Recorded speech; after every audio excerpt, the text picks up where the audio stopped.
প্রিয় শিক্ষার্থী, ম্যাথ কিওরে তোমাদের স্বাগত। আজ আমি তোমাদের সরল সুদ কষার পরবর্তী যে প্রবলেমগুলো রয়েছে, যে অঙ্কগুলো রয়েছে, অর্থাৎ কোয়েশ্চেন নাম্বার 14 14 থেকে সেই থেকে শুরু করছি। আশা করছি ভালো করে তোমরা প্রত্যেকটি ভিডিও লক্ষ্য করবে এবং প্র্যাকটিস করবে। দেখো, পরীক্ষার সূচিতে যে ধরনেরই এই সরল সুদ কষার অঙ্ক থাক না কেন, আশা করছি খুব ভালো করে তোমরা প্রবলেমগুলো সলিউশন করতে পারবে, ইজিলি সলিউশন করতে পারবে। দেখো 14 দাগে কি বলেছে।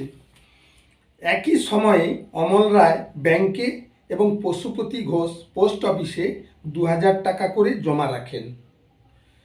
বছর পর তারা সুদসহ যথাক্রমে 2360 টাকা ও 2480 টাকা ফেরত পান।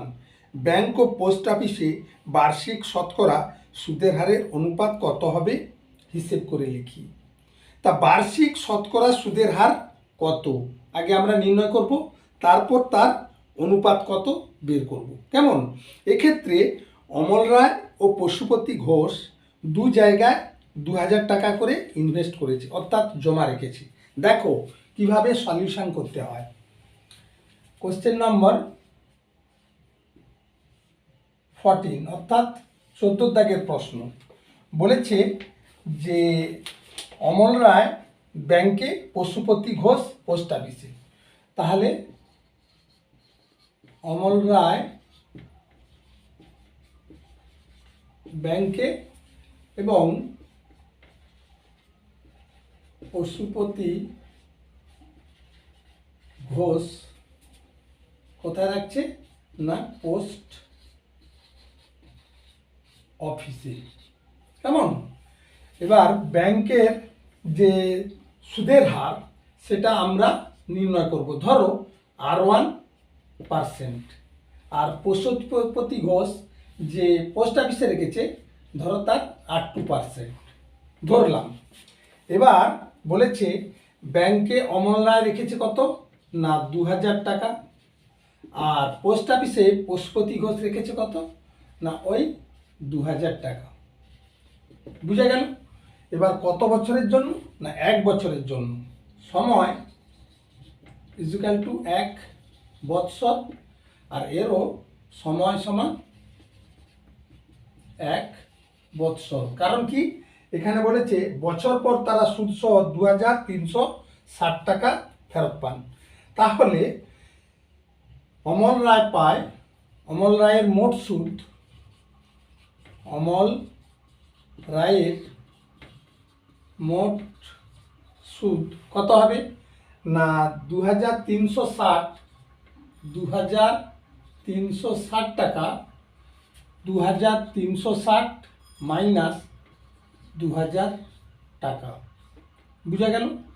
2360 মাইনাস 2000 টাকা ইজুকাল টু মোট সুদ কত হবে না 360 টাকা মোট সুদ হচ্ছে। কারণ 2000 টাকা যদি বাদ দিই তাহলে 360 টাকা, তাহলে 360 টাকা মোট সুদ পাচ্ছে কি অমল রায়। কেমন? আর পশুপতি ঘোষ মোট সুদ পাচ্ছে কত না 2480। তাহলে মোট সুদ পাচ্ছে, মোট সুদ কত না এখানে আছে 2480 মাইনাস 2000, এই টাকাটা। কেমন? ইজুকাল টু 2000 টাকা বাদ দিলে 480 টাকা। এবার লক্ষ্য করো, 1 বৎসরে 360 টাকা পেয়েছে, 1 বৎসরে কত পেয়েছে 480। তাহলে আমরা জানি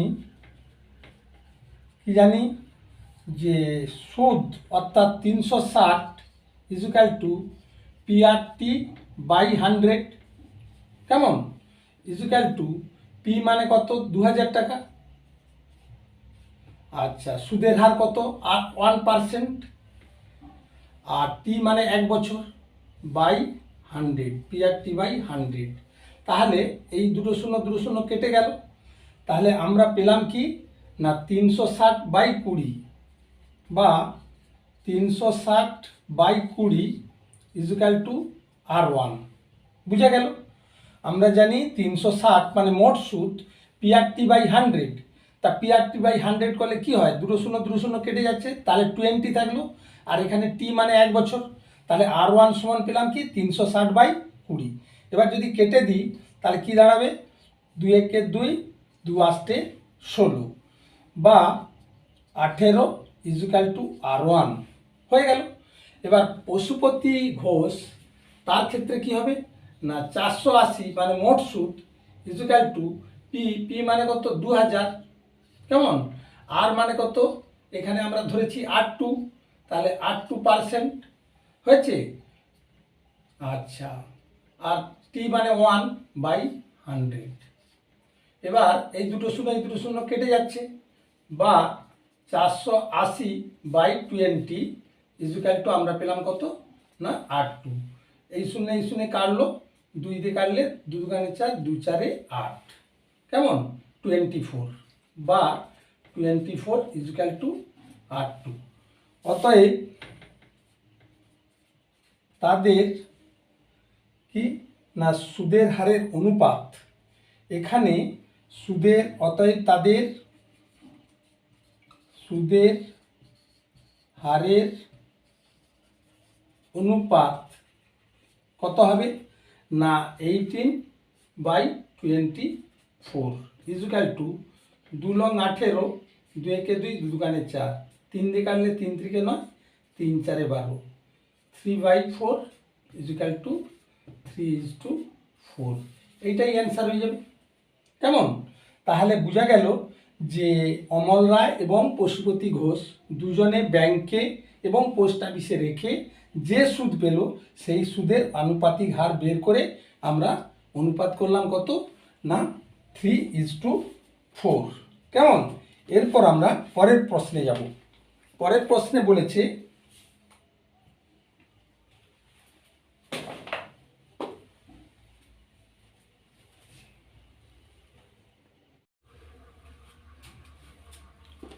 হ্যাঁ, এবার প্রবলেম কোশ্চেন নাম্বার কত 15 বা 15 বলেছে একটি তাঁত সমবায় সমিতি যন্ত্রচালিত তাঁত ক্রয় করার সময় 15,000 টাকা ধার করে।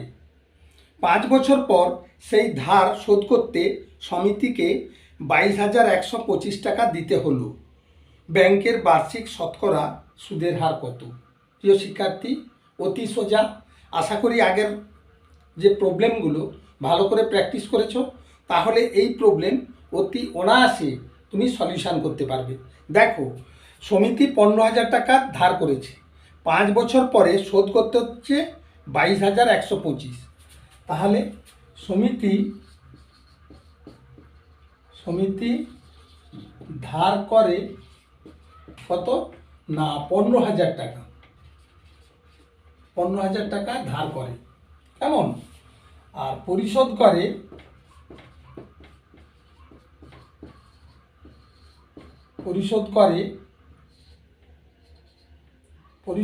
কত না 22,125 টাকা। সুতরাং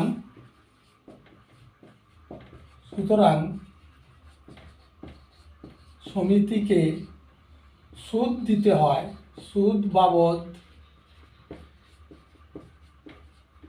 দিতে হয় কত টাকা না 22,125 মাইনাস হচ্ছে 15,000, কেমন।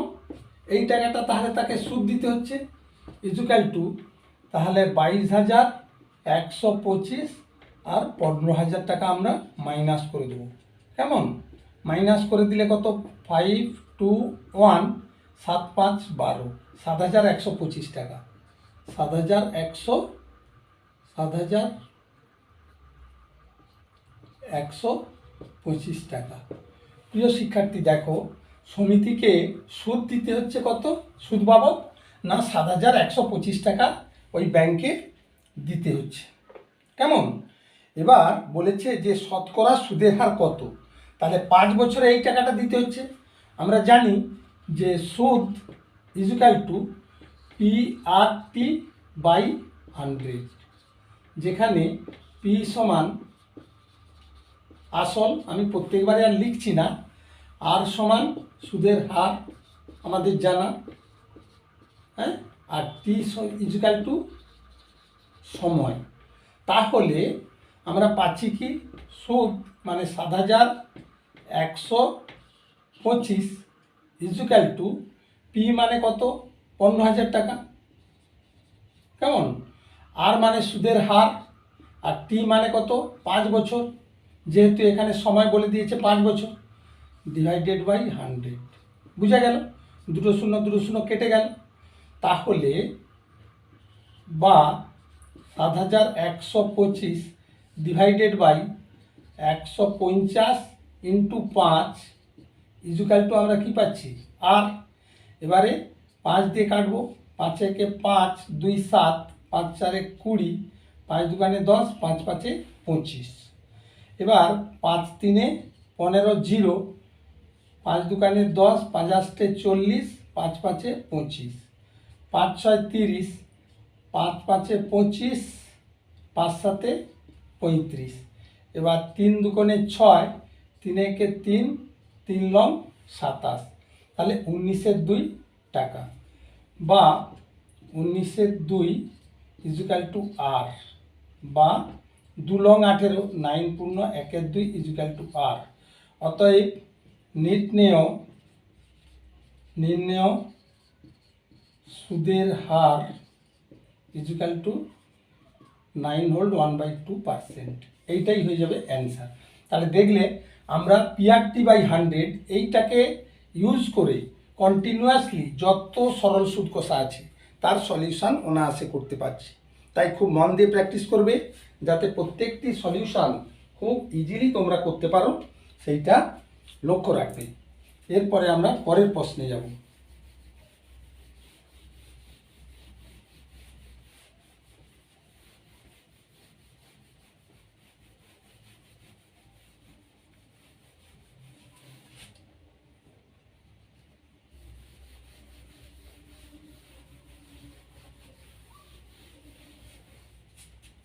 পরের প্রশ্নে বলেছে আসলাম চাচা কর্মক্ষেত্র থেকে অবসর নেওয়ার সময় 1,00,000 টাকা পেলেন।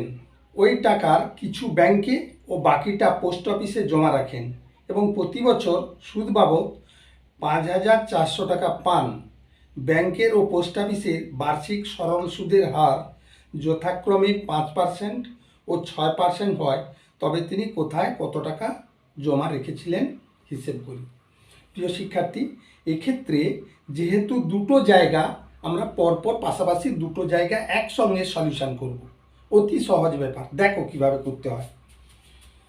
Question number 16।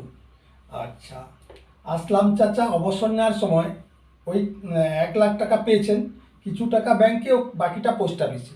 আচ্ছা, আমি ধরলাম এই সাইডটাতে ব্যাংক আর এইটা হচ্ছে পোস্ট অফিস। কেমন?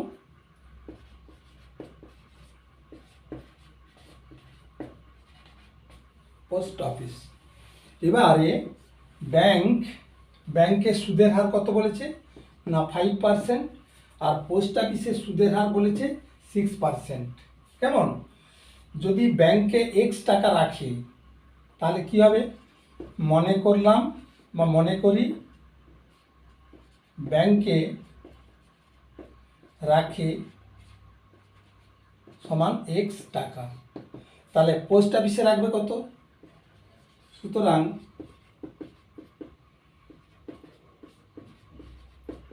পোস্ট অফিসে রাখি কত না 1,00,000 একক দশক শতক হাজার অযুত লক্ষ, 1,00,000 মাইনাস এক্স, এই পরিমাণ টাকা। বুঝা গেল? পোস্ট অফিসে যদি এক্স টাকা রাখে, ব্যাংকে যদি এক্স টাকা রাখে, পোস্ট অফিসে রাখবে কত? 1,00,000 মাইনাস এক্স টাকা। এবার তাহলে এখানে সুদ কত পাবে ব্যাংকে? তাহলে মোট সুদ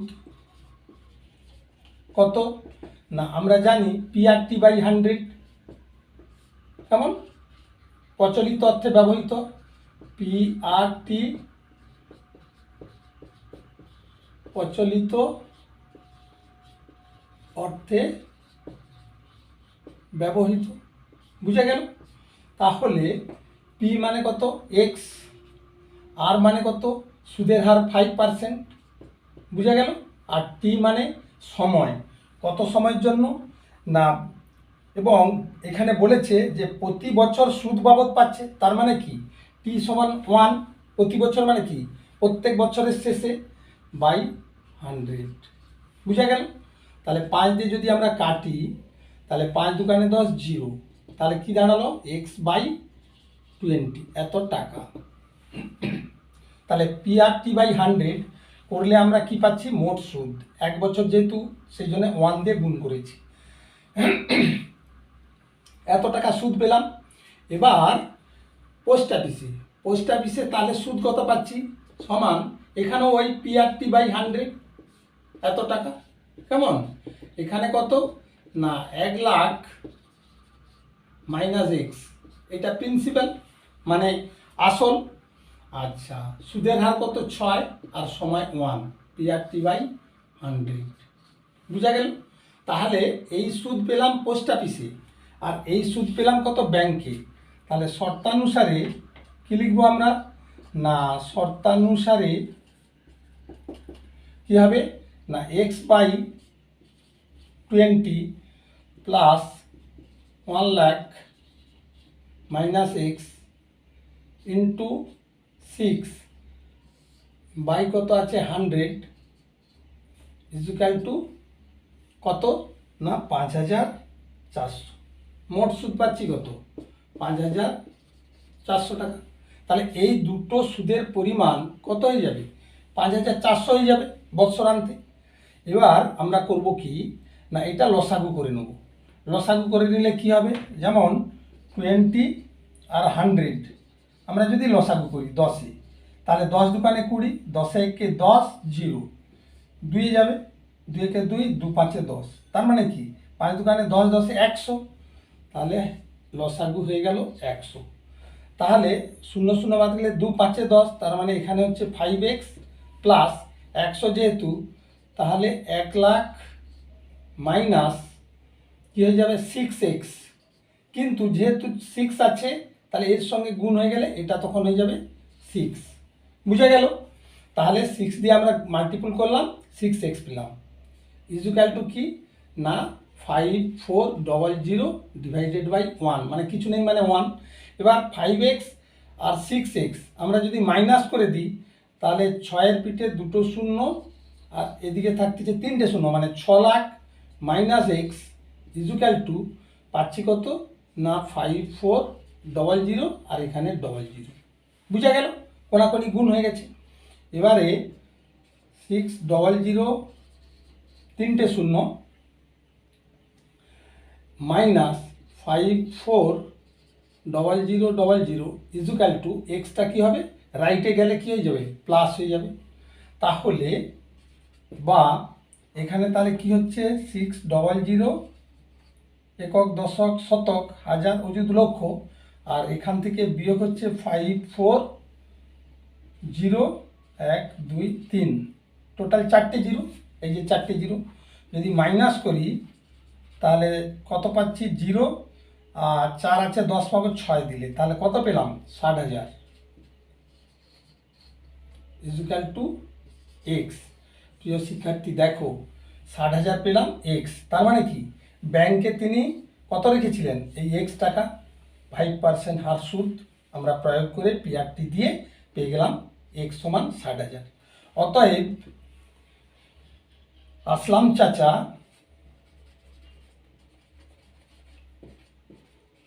আসলাম চাচা ব্যাংকে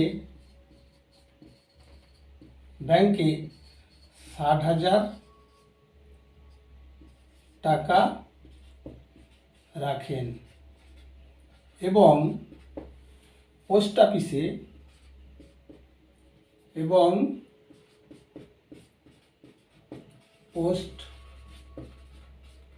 অফিসে কত রাখেন না 1 লাখ মাইনাস 60,000, এত টাকা ইকুয়াল টু কত হবে না 40,000 টাকা। তাহলে বোঝা গেল পোস্ট অফিসে তিনি 40,000 টাকা রাখেন এবং ব্যাংকে রাখেন কত 60,000 টাকা। বুঝা গেল? এরপর আমরা পরের প্রবলেমে যাব।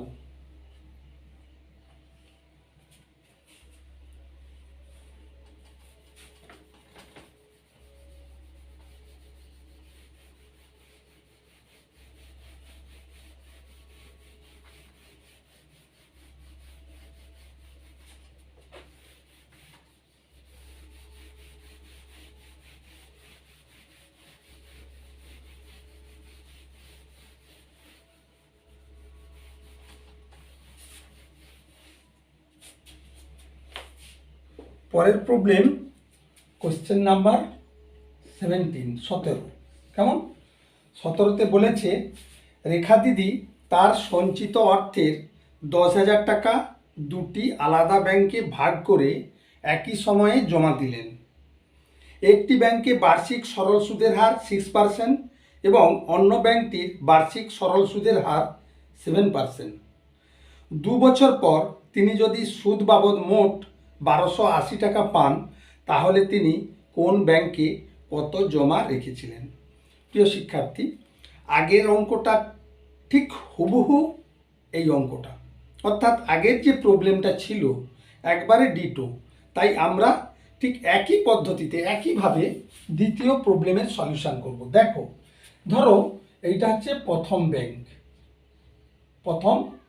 ব্যাংক, ঠিক আছে, আর এইটা হচ্ছে এখানে দ্বিতীয় ব্যাংক, অর্থাৎ দ্বিতীয় ব্যাংকের আমরা হিসেবটা এই সাইডে করব, আর এটা প্রথম ব্যাংকের হিসেব করব। এবার যদি প্রথম ব্যাংকে এক্স টাকা রাখে, তাহলে আমাদের লিখতে হবে কি, মনে করি প্রথম ব্যাংকে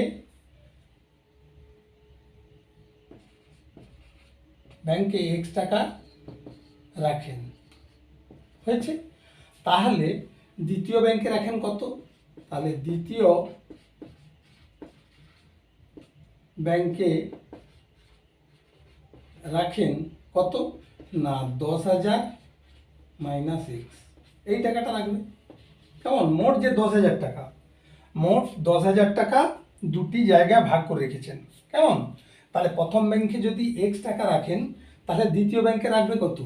10,000 মাইনাস এক্স। এবার প্রথম ব্যাংকে সুদের হার বলেছে 6%, প্রথম ব্যাংকে সুদের হার 6% আর দ্বিতীয় ব্যাংকে সুদের হার হচ্ছে 7%। বুঝা গেল? তাহলে মোট সুদ আমরা জানি PRT বাই 100, একই ব্যাপার। এখানেও লিখে দেবো PRT প্রচলিত অর্থে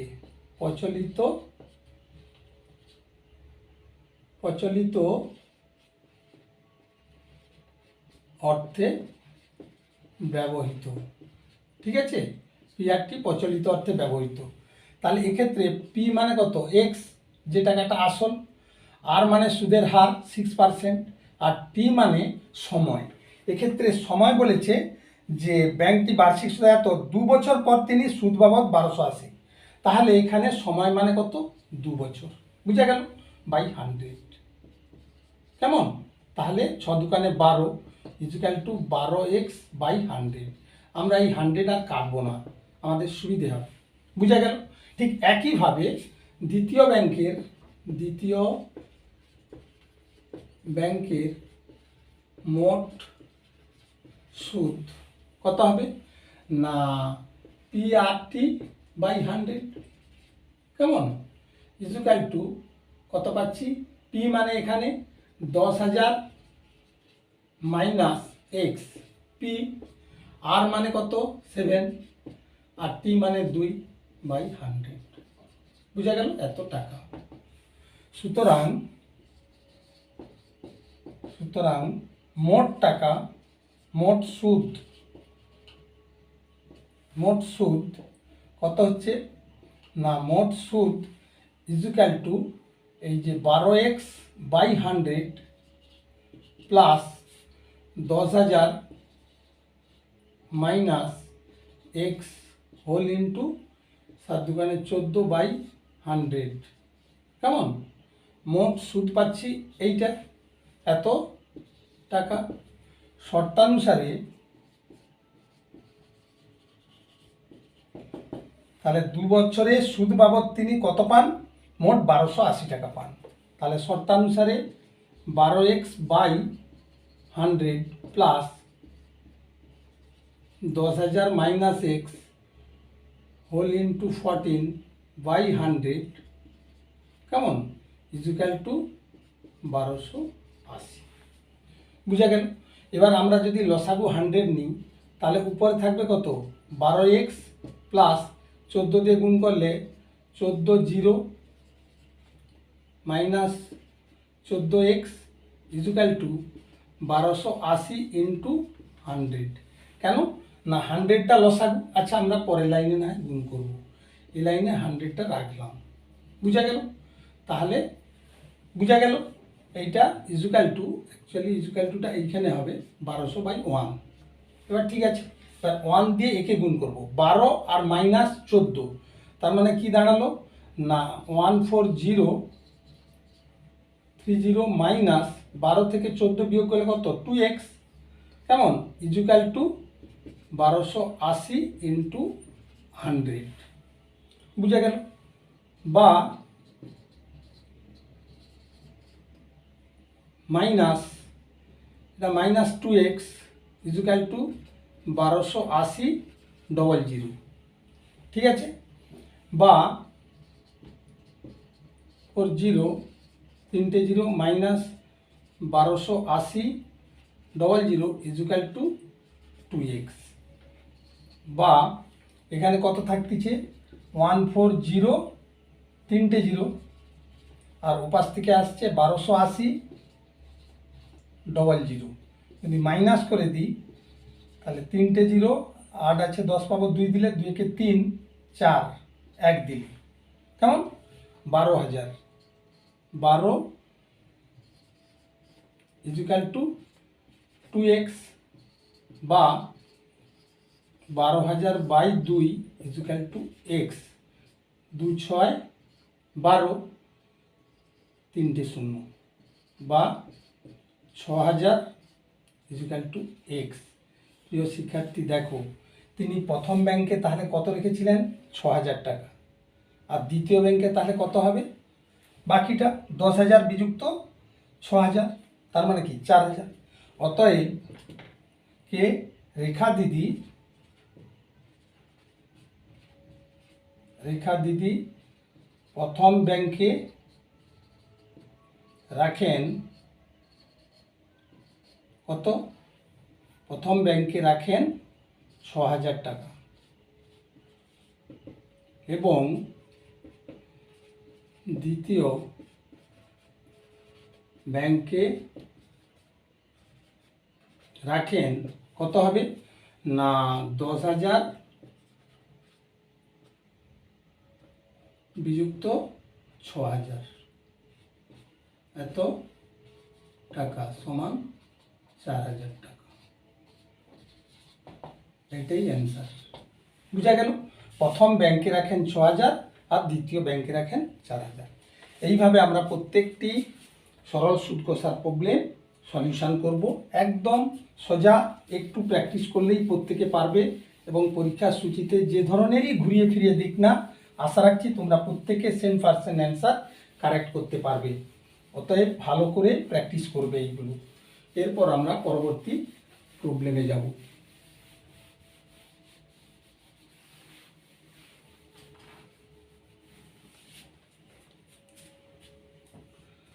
পরের প্রবলেম বলেছে যে কোনো ব্যাংক যদি বার্ষিক 5% হার সুদে সরল সুদ দেয়, কেমন ওই ব্যাংকে দীপুবাবু বছরের প্রথমে 15,000 টাকা জমা দেওয়ার 3 মাস পর 3,000 টাকা তুলে নেন এবং টাকা তুলে নেওয়ার 3 মাস পর আবার তিনি 8,000 টাকা জমা দেন। ওই বছরের শেষে দীপুবাবু সুদে আসলে কত টাকা পাবেন নির্ণয় করি। কোনো ব্যাংকে বার্ষিক 5% হারে সরল সুদ দেয়, কেমন দীপুবাবু বছরের প্রথমে 15,000 টাকা জমা দেওয়ার 3 মাস পরে 3,000 টাকা তুলে নিলেন। প্রিয় শিক্ষার্থী, এই 15,000 টাকা তাহলে 3 মাস কেটেছে ওই ব্যাংকে, তার 5% হারে সরল সুদ বের করতে হবে। বুঝা গেল? এবার 3,000 টাকা যেহেতু তুলে নেওয়া হয়েছে 3 মাস পরে, তাহলে ওই ব্যাংকে তার পুঁজি বা আসল কত হবে না 15,000 থেকে 3,000 বাদ দিয়ে দিতে হবে। তার মানে কত 12,000 টাকা থাকবে। সেই 12,000 টাকা আবার 3 মাস সুদ হবে 5% হারে। হলো? এবার বলেছেন যে 3 মাস পর আবার 8,000 টাকা জমা দিচ্ছেন, তাহলে 12 আবার 8, তার মানে 20,000 টাকা। এই 20,000 টাকা প্রথমে 3 6 মাস চলে গেছে, তাহলে বাকি রয়েছে কত আর 6 মাস, কারণ 6 যুক্ত 6 তো 12, 12 মাসে 1 বছর। কারণ এখানে বলেছে ওই বছরের শেষে দীপুবাবু সুদে আসলে কত টাকা পাচ্ছেন, তাহলে পরের 6 মাস ওই 12,000 যুক্ত 8,000, তার মানে 20,000 টাকার 5% হারে সুদ বের করতে হবে। করে মোট 3টে সুদ যোগ কার সঙ্গে না আসলের সঙ্গে। শেষে আসল কত হলো 20,000 টাকা, তাহলে 20,000 টাকার সঙ্গে ওই 3টে সুদ যোগ করে আমাদের সুদে আসলে বের করতে হবে, যেটা সমৃদ্ধি মূল বলে। বুঝা গেল? দেখো কিভাবে স্টেপ বাই স্টেপ আমরা ক্যালকুলেশন করছি। Question number 18। আচ্ছা, ব্যাংকে সুদের হার কত না 5%। খুবই ইম্পর্টেন্ট এই অংশটা। এবং প্রথমে 15,000 টাকা 3 মাসের সুদ বের করব। প্রিয় শিক্ষার্থী, এক্ষেত্রে যেহেতু 3 মাস বলেছে, তাহলে মাস থাকলে আমরা কিভাবে সুদ বের করতে হয় আগে শিখেছি। দেখো এক্ষেত্রে 15,000 টাকার 3 মাসের সুদ কি হবে না 5% হারে, তাহলে 5/100 ইন্টু 15,000। এবার যেহেতু 3 মাসের বলেছে, তাহলে 1 বছর মানে কি 12 মাস গুণিত 3। বুঝা গেল? এই 12 মাস দিয়ে ডিভাইড করতে হবে, কারণ আমরা 5%-এর অর্থটা জেনেছি 100 টাকার 1 বছরের সুদ 5 টাকা, তাহলে 1 বছর মানে কি 12 মাস, তাহলে 1 মাসের সুদ তার মানে 12 দিয়ে ডিভাইড, আর 1 টাকার বললে 100 দিয়ে ডিভাইড। বুঝা গেল? তাহলে 100 ডিভাইড হচ্ছে 12 ডিভাইড হচ্ছে। এবার 3 মাসে গুণিত 3 আর 15,000 টাকা গুণিত 15। বুঝা গেল? এবার এইটা হচ্ছে প্রথম 3 মাসের সুদ। তাহলে দুটো শূন্য কেটে গেল, তাহলে 3 4 12, 2 দুকানে 4, 2 7 14, 15 1, 2 5 10। বুঝা গেল? এত টাকা। তাহলে কি হলো এক্ষেত্রে 15,000 টাকা 3 মাসের সুদ ইজুকাল টু আমরা এইটা পেলাম কত টাকা 5 5 25 5 আর 5 7 35 36 37 375 2 টাকা ইজুকাল টু 2 কে 2 2 8 16 2 7 14 কেমন আর 2 5 10 0 হয়েছে। তার মানে 187 টাকা 50। আরেকবার দেখে নিচ্ছি 2 কে 2 তাহলে 3 1 2 8 16 17 1 2 7 14 2 5 10 0।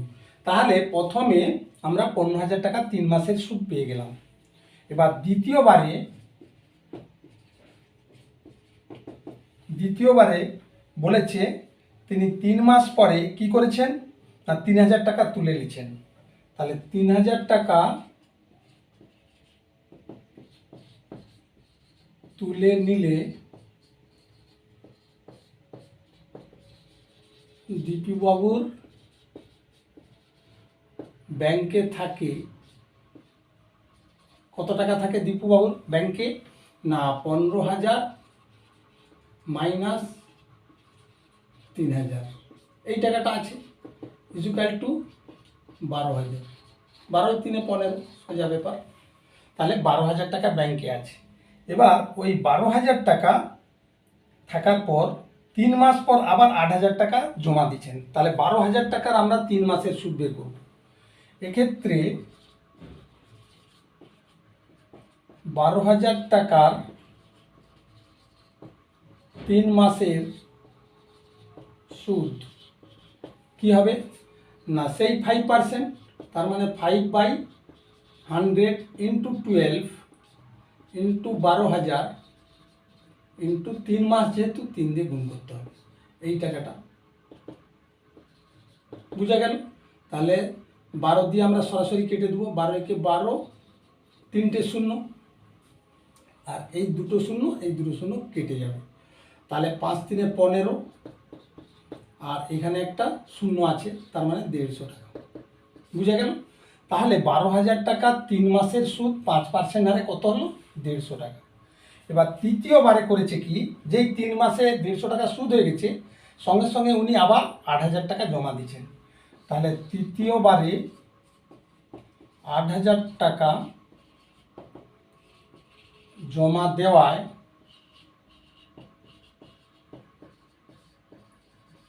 দীপু বাবুর মোট জমা কি পরিমাণ টাকা মোট জমা হলো? মোট জমা কত আছে না 12,000 যুক্ত 8,000, এই টাকাটা ইজুকাল টু কত হচ্ছে না 20,000 টাকা। বুঝা গেল? তাহলে 20,000 টাকা এবার ব্যাংকে আছে। এবার বৎসরান্তে তিনি সুদসহ কত টাকা পাচ্ছেন এটা নির্ণয় করতে হবে। তা বৎসরান্তে মানে আমাদের 3 3 6 মাস কেটেছে, তাহলে অবশিষ্ট 12 মাইনাস 6 এত মাস সমান 6 মাস, ওই যে 20,000 টাকা, ওই 20,000 টাকা 5% সুদে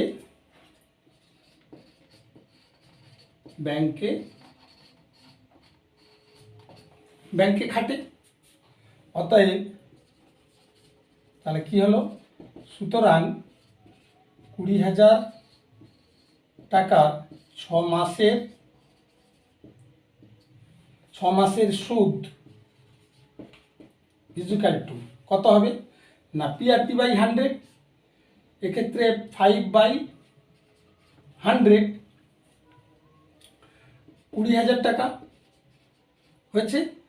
আর 6 মাসের গুণিত এখানে 12 থাকবে, আর এখানে হবে 6, তাহলে এইটা হবে মোট সুদ। বুঝা গেল? তাহলে 5% বলে 5/100 ইন্টু 20,000 টাকা। এবার যেহেতু মাসের, তাহলে মাস দিয়ে ভাগ করতে হবে এবং 6 মাস বলে 6 দিয়ে গুণ করতে হবে। বুঝা গেল? এবার 6 দুকানে 12, 2 দিয়ে কাটলে এখানে হয়ে যাবে 2 একে 2, 3টে শূন্য, এই দুটো শূন্য দুটো শূন্য কেটে গেল। তাহলে কত হলো? 10 5 50 টাকা। 20,000 টাকা 6 মাসের সুদ। আচ্ছা, এখানে 2,000 হয়ে আছে, তার মানে আমাদের একটা শূন্য শর্ট, তাহলে একটা শূন্য বাড়বে। কেমন?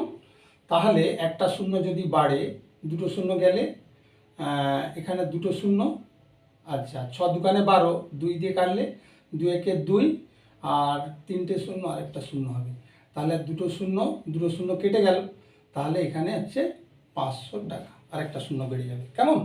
তাহলে 20,000 টাকা 6 মাসের সুদ 5% হারে আমরা কত পেলাম? 500 টাকা। অতএব মোট সুদ ইজুকাল টু, তাহলে প্রথমে পেয়েছি 187 টাকা 50, তারপরে পেয়েছি 150, তারপরে পেয়েছি 500, এই টাকা। এই 3টে স্টেপে 3টে সুদ পেয়েছি ইজুকাল টু, তাহলে 187 টাকা 50 যুক্ত এখানে 650, এই টাকাটা হয়ে যাচ্ছে সমান হয়ে যাচ্ছে 600 আর একে 700 না 187 টাকা 50, আর একটা হচ্ছে 650 টাকা। কেমন? তাহলে হয়ে যাচ্ছে 50, 7 আর 8, 2 10 3 13, 3 হাতে রইল 1, 6 একে 7 একে 8, 837 টাকা 50, কত হচ্ছে 837 টাকা 50, এইটা হচ্ছে মোট সুদ। অতএব বৎসরান্তে কে দীপু বাবু, তাই তো? হ্যাঁ, দীপু বাবু সুদে সুদে আসলে পাবেন কত পাবেন না 20,000 টাকা তার আসল ছিল, যুক্ত 837 টাকা 50, এই টাকাটা ইজুকাল টু কত হচ্ছে না 20,837, 20,837 টাকা 50। তাহলে এই টাকাটা তিনি পাবেন বৎসরান্তে সুদ সহ। দেখলেন, এইভাবে প্রত্যেকটি স্টেপ বাই স্টেপ আমাদের সুদ ক্যালকুলেশন করে সুদ যোগ করার পর সুদে আসলে কত টাকা পাবেন আমাদের হিসেব করতে হবে, তবে সলিউশন হবে। কেমন? এরপর আমরা পরবর্তী প্রবলেমে যাব।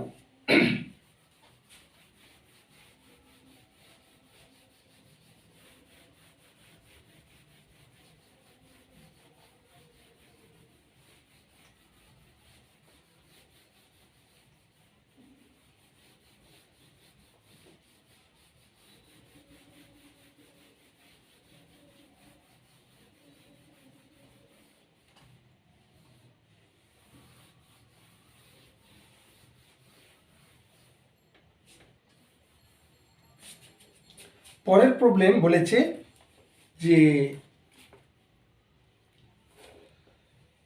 রহমত চাচা একটি বাড়ি তৈরি করার জন্য বার্ষিক 12% সরল সুদের হারে 24,000 টাকা না 2,40,000 টাকা ব্যাংক থেকে ধার নেন। ধার নেওয়ার 1 বছর পর তিনি বাড়িটি প্রতি মাসে 5,200 টাকায় ভাড়া দেন। কেমন? ধার নেওয়ার কত বছর পরে তিনি বাড়ি ভাড়ার আয় থেকে ব্যাংকের টাকা সুদ সহ শোধ করবেন তা হিসেব করি। তাহলে রহমত চাচা 12% সরল সুদের হারে 2,40,000 টাকা ব্যাংক থেকে ধার নিয়েছে। কেমন? উত্তর চেয়েছে ধার নেওয়ার কত বছর পরে তিনি বাড়ি ভাড়ার আয় থেকে ব্যাংকের টাকা সুদ সহ পরিশোধ করেন। বেশ, মনে করি কোশ্চেন নাম্বার 19। কেমন? ধরিলাম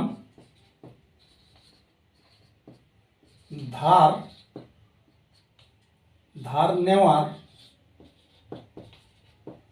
x বৎসর পরে ধার নেওয়ার x বৎসর পরে ধার শোধ করেন। বুঝা গেল? x বৎসর পরে তিনি ওই ধার শোধ করছেন। তাহলে x বৎসরের সুদ দিতে হচ্ছে 2,40,000 টাকার। কেমন? তাহলে x বৎসরের 12%, 12%-এ 2,40,000 টাকার সুদ কত হবে না 12% হলে 12/100। কেমন? এবার 2,40,000, 2,40,000 হয়েছে ইন্টু এক্স, এই টাকাটা হবে না। বুঝা গেল নি? 12% হারে 2,40,000 সুদ কত হবে না 12/100 ইন্টু 2,40,000। কেমন? ইন্টু এক্স বৎসর বলে এক্স দিয়ে গুণ হয়ে যাবে এত টাকা। সুতরাং এক্স বৎসর পরে সুদে আসলে কত হবে? সুদে আসলে কত হবে না এই যে 12x ইন্টু 2,40,000, 2,40,000 ডিভাইডেড বাই কত আছে 100। হ্যাঁ, আচ্ছা, আমরা যদি 100 এই দুটো শূন্য কেটে দিই তাহলে এখানে কি হয়ে যাবে না 12x ইন্টু দুটো শূন্য কমে যাবে। কেমন? এই 100 দুটো শূন্য আমরা কেটে দিয়েছি, তাহলে কটা শূন্য থাকবে? আর দুটো শূন্য থাকবে, কারণ 2 লাখ তো একক, দশক, শতক, হাজার, অযুত, লক্ষ, 2,40,000 ছিল, দুটো শূন্য কেটে গেল। তাহলে 12x ইন্টু 2 2400 কেমন, এই টাকাটা থাকলো।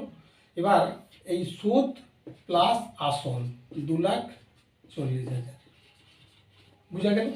এইটা তাহলে কি হলো না এক্স বৎসর পরে পরিশোধ করার জন্য এই টাকাটা ওই কাকে না রহমত চাচাকে দিতে হবে, কারণ এক্স বৎসরে সুদে আসলে হয়ে যাচ্ছে এই টাকাটা, বুঝা গেল।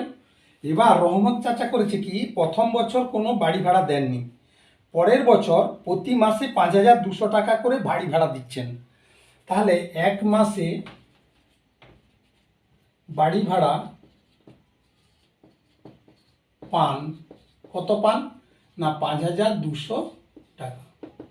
তাহলে 12 মাসে বাড়ি ভাড়া পাবে কত না 5,200 ইন্টু 12 এই টাকাটা, কেমন। তাহলে 12 মাসে পাচ্ছে কত 5,200 ইন্টু 12, আচ্ছা এই টাকাটা 12 মাসে পাচ্ছে। এবার কত না এক্স 12 মাস মানে কি 1 বছর। এবার এক্স বৎসরের পরে ধার নেওয়ার এক্স বৎসর পরে শোধ করবে, কিন্তু প্রথম বছর তো বাড়ি ভাড়া দেওয়া হয়নি, তাহলে কত বছর বাড়ি ভাড়া পাবে না x-1।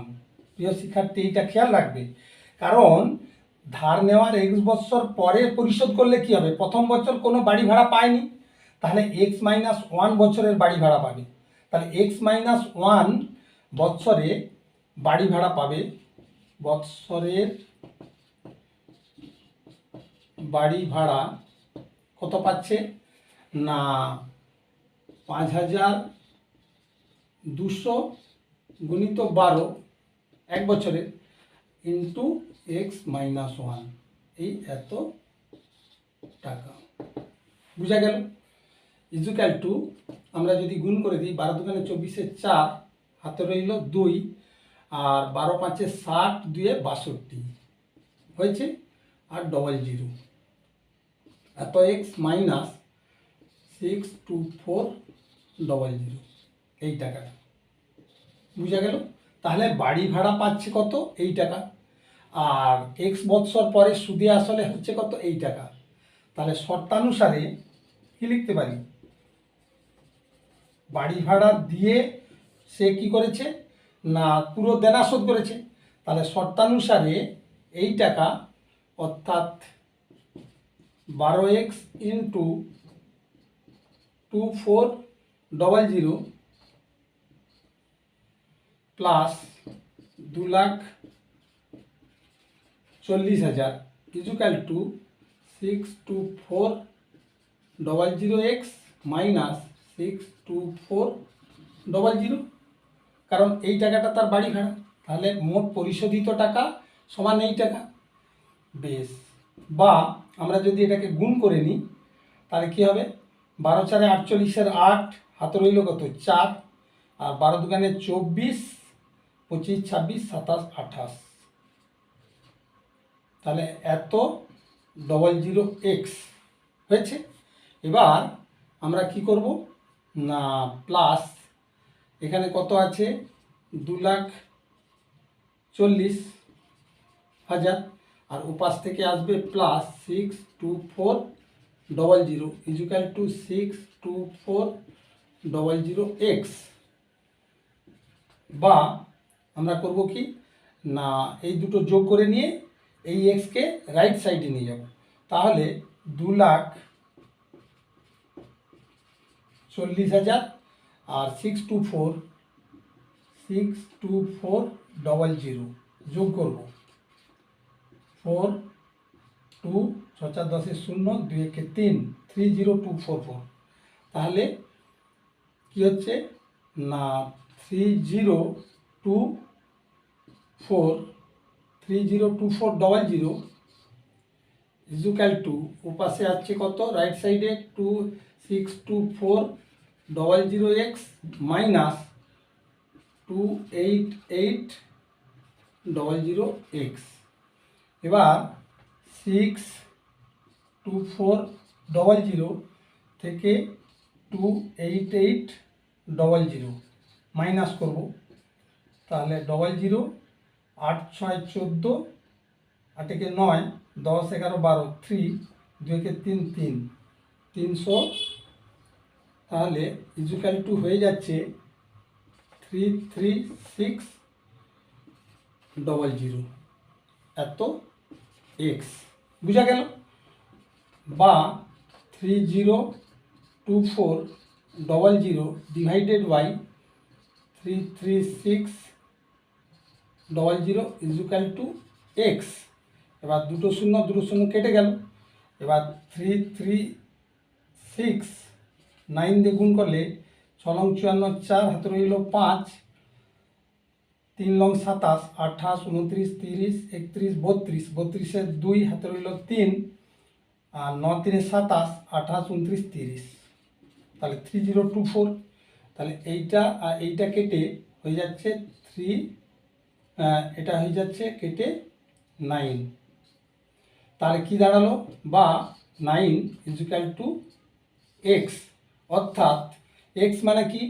আমরা ধরেছিলাম এক্স বৎসরের 12%, না ধরিলাম ধার নেওয়ার এক্স বৎসর পরে ধার শোধ করেন। অতএব কে ছিল? রহমত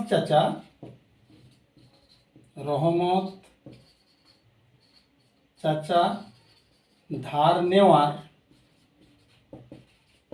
9 বৎসর পরে কি হবে? না সুদ সহ পরিশোধ করেন। বাড়ি ভাড়ার টাকা নিয়ে 9 বছর পরে সুদ সহ সেই ঋণ পরিশোধ করতে পারবেন। বুঝা গেল? এরপর আমরা পরের প্রবলেমে যাব।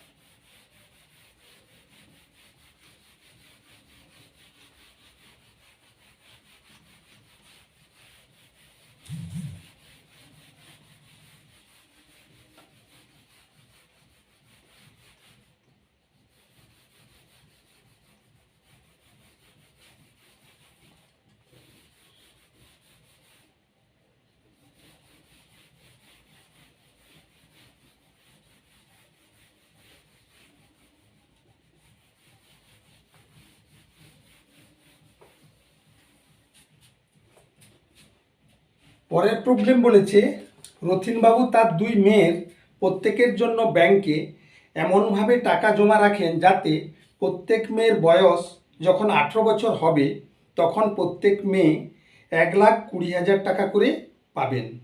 ব্যাংকের বার্ষিক সরল সুদের হার 10% এবং মেয়েদের বর্তমান বয়স যথাক্রমে 13 বছর এবং 8 বছর। তিনি প্রত্যেক মেয়ের জন্য ব্যাংকে কত টাকা জমা রেখেছিলেন হিসেব করে দেখি। বেশ, তিনি কি করেছেন? না দুটি ব্যাংকে কিছু করে টাকা 2 মেয়ের নামে রেখে দিয়েছেন। তা 2 মেয়ের বয়স যখন 18 বছর হবে প্রত্যেকে 1,20,000 টাকা করে পাবে। প্রিয় শিক্ষার্থী দেখো, যে মেয়ের বয়স বেশি মানে 13 বছর সে 18 হতে কম সময় লাগবে, আর যার 8 বছর তার 18 হতে বেশি সময় লাগবে। তাই যার 13 বছর বয়স তারটা আমরা আগে করব।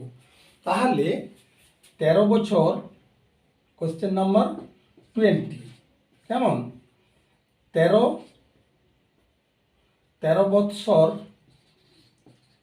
বৎসরের কন্যার জন্য ব্যাংকের টাকা খাটে। 13 বছরের কন্যার জন্য ব্যাংকের টাকা খাটবে। ক বছর খাটবে? না 18 মাইনাস 13 সমান 5 বৎসর। বুঝা গেল? তাহলে আমরা পাচ্ছি 13 বছরের কন্যার 18 বছর হতে হলে 5 বছর লাগবে। তাহলে 5 বছর ব্যাংকে খাটবে। খেটে কি হবে? না 10% হারে ব্যাংকের সুদের হার কত আছে? 10% হয়েছে। তাহলে আমরা জানি যে সুদে আসলে কত বলছে? না 1,20,000 টাকা হবে। কেমন? 1,20,000 টাকা হবে। কি করে হবে? না 100 টাকার 1 বৎসরের সুদ কত? না 10 টাকা। বুঝা গেল? তাহলে 100 টাকা কত বছরে? 5 বছরের জন্য রেখেছে। তাহলে 5 বছরের সুদ কত হবে? না 10 গুণিত 5 এত টাকা সমান কত? 50 টাকা। কি? তাহলে 5 বছরে 100 টাকা সুদে আসলে হবে কত টাকা হবে? সুদে আসলে 5 বছরে না 100 যুক্ত 50 টাকা সমান 150 টাকা। বুঝা গেল? তাহলে আমরা যদি এটাকে ঘুরিয়ে লিখি, 150 টাকা সুদে আসলে হলে আসল কত? আসল ইজিক্যাল টু 100 টাকা। আমরা তো 100 টাকাই ধরেছিলাম। এই তো 100 টাকার 1 বছরের সুদ 10 টাকা।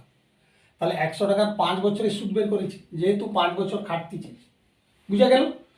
তাহলে 1 টাকার সুদে আসলে হলে 1 টাকা সুদে আসলে যদি হয়, তাহলে আসল কত পাবো? কম হবে।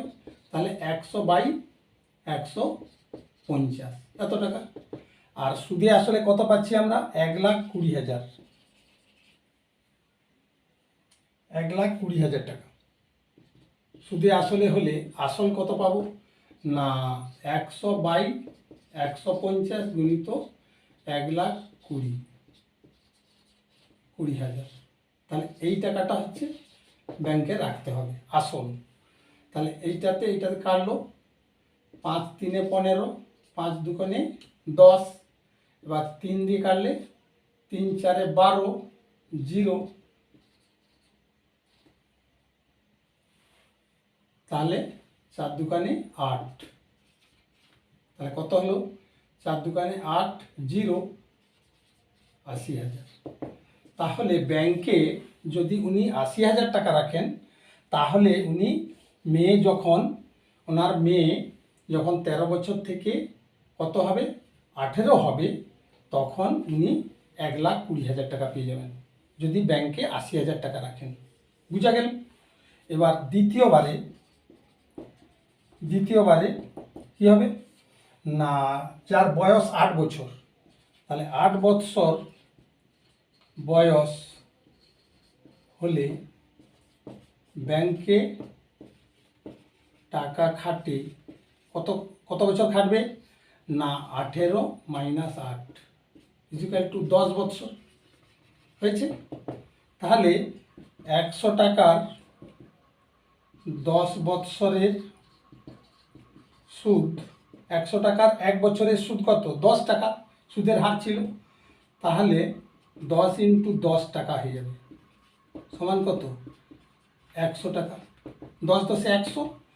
100 টাকার 10 বছরের সুদ কত হবে? 1 বছরের সুদ 10 টাকা হলে 10 বছরের সুদ হবে 10 × 10 100 টাকা।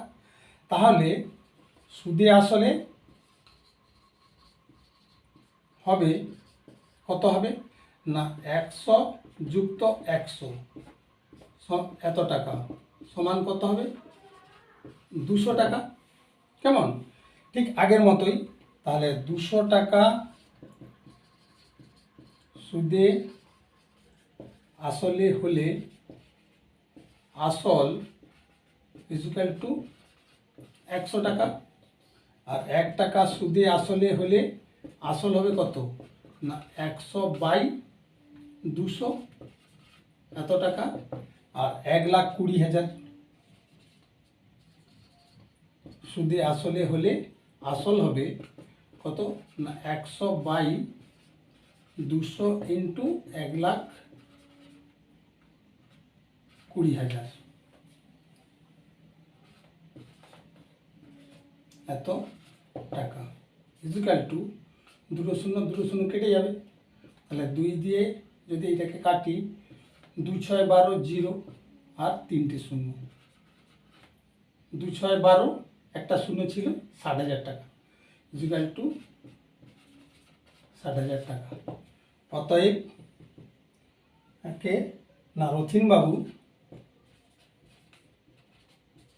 রথিনবাবু দ্বিতীয় কন্যার জন্য 60,000 টাকা ব্যাংকে রাখেন। বুঝা গেল? এইভাবে আমরা প্রত্যেকটি প্রবলেম, প্রত্যেকটি চ্যাপ্টার ধরে সলিউশন করব। প্রিয় শিক্ষার্থী, আজ এই অবধি। পরের দিন আবার পরবর্তী নূতন চ্যাপ্টার, নূতন অধ্যায় নিয়ে আবার আসবো। আশা রাখছি প্রত্যেকে সাবস্ক্রাইব করবে। যারা এখনও বাকি আছো তারা অবশ্যই সাবস্ক্রাইব করে রাখবে এবং বন্ধুদের মধ্যে শেয়ার করবে। যদি বুঝতে কোনো অসুবিধে থাকে অবশ্যই কমেন্ট বক্সে কমেন্ট করে জানাবে। আমি পরে একদিন সময় করে সেগুলো আলোচনা করে দেবো। কেমন? Thank you.